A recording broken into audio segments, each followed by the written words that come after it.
اسی ترانہ دارالعلوم کو پیش نظر رکھتے ہوئے اور اس کی خوبیوں اور اس کے تخلیق کار کے کمال کو اور ان کے جمال فن کو اور کمال فن کو آشکارا کرنے کے لیے میں گزارش کر رہا ہوں بڑے ادب و احترام کے ساتھ حضرت مولانا انوار احمد صاحب قاسمی ناظم جامعۃ المؤمنات جونپور تشریف لائیں اور اپنے خطاب سے مستفید۔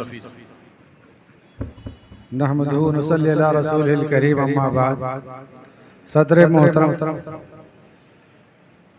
اور معزز اور مکرم علماء کرام، سب سے پہلے میں شکر گزار ہوں حضرت مولانا انصار احمد معروفی کا، جنہوں نے پرانی یادیں ایک جگہ کر دی اور ترانہ دارالعلوم کو اس انداز سے پڑھا کہ وہ قلب و جگر اور آنکھوں میں ایک طرح سے وہ پرانے نظارے گھوم اٹھے اور قلب و جگر جو ہے وہ پارا پارا ہو گیا ان یادوں سے۔ بہرحال ہمیں جو موضوع دیا گیا ہے وہ یہ کہ حضرت مولانا ریاست علی صاحب بجنوری اور ترانہ دارالعلوم دیوبند، اس موضوع پہ آپ کے سامنے لبکشائی کرنا یہ بڑی جرات کا کام ہے، لیکن حکم ہوا ہے اس لیے حاضر خدمت ہے۔ حضرت مولانا ریاست علی بجنوری رحمت اللہ علیہ دارالعلوم دیوبند کے ان مایہ ناز اساتذہ میں شمار ہوتے ہیں جنہوں نے علم حدیث، تدریس، تحقیق، تصنیف اور تالیف اور اردو ادب کے میدان میں نمایاں خدمات انجام دی۔ آپ 9 مارچ 1940 کو علی گڑھ میں پیدا ہوئے اور آپ کا آبائی تعلق حبیب والا ضلع بجنور سے تھا۔ 1951 میں دارالعلوم دیوبند میں داخل ہوئے اور 1958 میں یہیں سے فضیلت کی تکمیل کی۔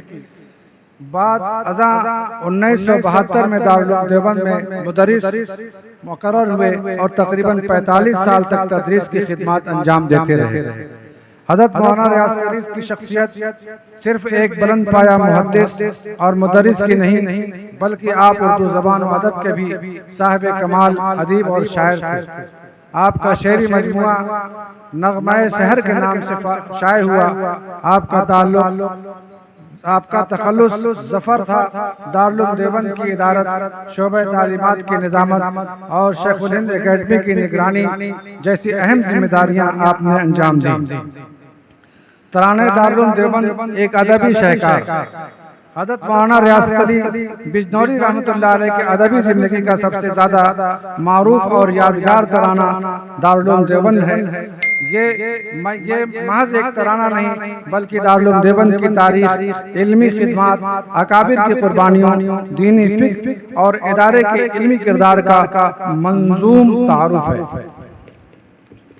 اس نظم میں شکوہ بیان، شوکت لفظی، تشبیہات، استعارات کی کثرت، طرز تخاطب کی نزاکت، تخیل کی بلند پروازی، کردار نگاری اور مدحت ترازی وغیرہ الفاظ ایسے ہیں جس کو پڑھ کر متاثر ہوئے بغیر نہیں رہا جا سکتا۔ تشبیہ و نصیب کے سارے اوصاف پائے جاتے ہیں۔ بہاریہ اور تربیہ اسلوب میں باغ و راغ، شراب اور جنون عشق کے متعلقات بیان ہوئے ہیں، جس میں ایک طرف قاری کو قصیدہ کی گونج تو دوسری طرف غزل کے نغمے سنائی دینے لگتے ہیں۔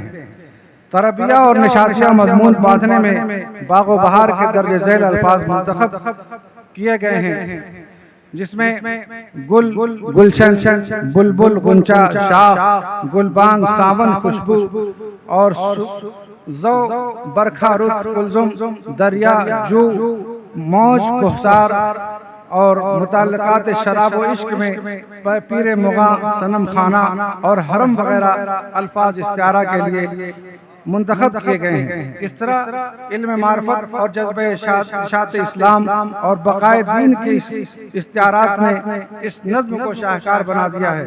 شخصیات کی تلمیحات اور دارالعلوم دیوبند کے کارناموں کی رمزیت اور علامت نگاری اس نظم کے اہم اوصاف میں سے ایک ہے۔ ترانے کا آغاز دارالعلوم دیوبند کی عظمت اور تاریخی حیثیت کو نمایاں کرتا ہے۔ یہ علم و ہنر کا گہوارہ، تاریخ کا وہ شہپارہ ہے۔ ان مختصر سے الفاظ میں شاعر نے دارالعلوم دیوبند کی عظمت و علم اور فن کی آماجگاہ اور تاریخ کا ایک عظیم شاہکار بنا دیا ہے۔ ترانے میں دارالعلوم دیوبند کی روحانی بنیاد، اس کے علمی ماحول، اکابر کے جذبات کو نہایت مؤثر شعری پیرائے میں پیش کیا گیا ہے۔ ایک مقام پہ شاعر دارالعلوم کے علمی اور روحانی فیض کو اس طرح بیان کرتا ہے: خود ساقی کوثر نے رکھی میں خانے کی بنیاد یہاں، تاریخ مرتب کرتی ہے دیوانوں کی روداد یہاں۔ یہ اشعار دارالعلوم دیوبند کے قیام اور اس کے پس منظر کو نہایت بلند اور استعاراتی اسلوب میں بیان کرتے ہیں۔ دارالعلوم دیوبند کی پوری تاریخ میں جو اخلاص، قربانی، علم اور دینی غیرت کار فرما ہے، شاعر نے اسے دیوانوں کی روداد سے تعبیر کیا ہے۔ ترانے کی فکری خصوصیت، ترانے دارالعلوم دیوبند کی سب سے بڑی خوبی یہ ہے کہ اس میں صرف جذبات نہیں بلکہ ایک مکمل فکری پیغام بھی موجود ہے۔ دارالعلوم دیوبند کی علمی تاریخ، اکابر دیوبند کی خدمات، قرآن و حدیث سے وابستگی، دینی غیرت و محبت، باطل کے مقابلے میں استقامت، علم اور عمل کا امتزاج، اصلاح و دعوت کا جذبہ، ملت کی رہنمائی جیسے متعدد پہلو نہایت خوبصورتی سے یکجا ہو گئے ہیں۔ ایک ادبی مطالعے میں اس ترانے کے بارے میں یہ بات سامنے آتی ہے کہ مولانا ریاض علی نے اپنے شعری کمال کے ذریعے دارالعلوم دیوبند کی تاریخ، دیوبندی فکر، ادارے کی خدمات اور اکابر کی شخصیات کو ایک منظوم وحدت میں پیش کر دیا ہے۔ زبان و ادب کا کمال، ترانے کی زبان پرشکوہ اور بامعنی ہے، لیکن اس کے باوجود اس میں شعری روانی برقرار رہتی ہے۔ صوتی آہنگ، قافیہ ردیف، تشبیہ، استعارہ اور تاریخی اشاروں کا ایسا حسین امتزاج ملتا ہے کہ ترانہ میں صرف پڑھا نہیں جاتا بلکہ سننے والے اپنے اندر ایک خاص کیفیت محسوس کرتے ہیں۔ ایک مضمون نگار نے بجا طور پر لکھا ہے کہ یہ ترانہ پڑھتے ہوئے محسوس ہوتا ہے جیسے شاعر قاری کو دارالعلوم دیوبند کی تاریخ کی سیر کرا رہا ہو، دیوبندی فکر کی تشریح کر رہا ہو اور اکابر دارالعلوم دیوبند سے دوشناس کرا رہا ہو۔